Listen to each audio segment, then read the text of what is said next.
За сайн бацгаана уу. Ингээд та бүхэндээ Солонгос дээрээд эхний 1 сарын хугацаанд миний амьдрал хэрхэн өнгөрсөн талаар бичлэгийг хүргэх гэж байна. Өөртөө зориулаад үлдээж байна. Ингээд Монголоос нисэж яваад Солонгост буугаад ийм бичлэг өгсөн юм байлээ. Тэгээд метронд суусан, маргааш өдөр болсон.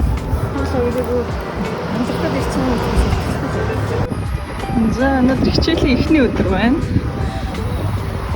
За ингээд энэ жилиг авсан ёстой хэсэлцгээ. За тэгээд тренингийн шууд эхэлчихдэг 1 сарын хөтөлбөртэй үнийхэн дагуу бүх юм явдаг. Солонгос улсын хэлийг заагаад өгчүн, эрүүл мэндийн тогтолцоон, даатгалын санхүүжилт нь яаж явагддгийг, судалгаа яаж хийх, биостат хийдэг гэж юу ингэж бүгдийг зааж өгөөд бүр даалгавар хүртэл хэлбэлсэн. За тэгээд манай 7 цагаас. Энэ бол зөвхөн манай EP-ийн хүрээнд өглөө болгон 7-оос оролцсон. Оролцоно гэдэг нь хүн болгон асууддаг байгаа. Нуур дээрсэн зүйл бол зөвхөн манай EP дээр л үйлчилж байгаа өглөө 7-оос 10 хүртэл энэ байгаад манай профессорын хатуу шаардлага. За өргөжлүүлээ хичээлдээ сууж байгаамаа ингээд.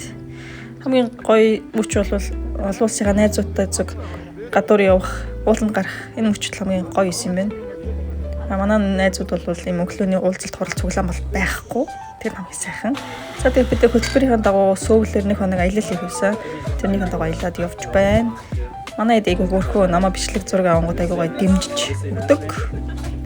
Сайхан хүмүүсээр хөрөлдөөс их хацтай байсан. За тэгээд нартай зөв мөн хануу мах идэж үтсэн байгаа. Тэгээд манай Солонгос сэлний багш хэлэхдээ бол хамгийн гоё, хамгийн үнэтэй мах гэж хэлсэн дээ.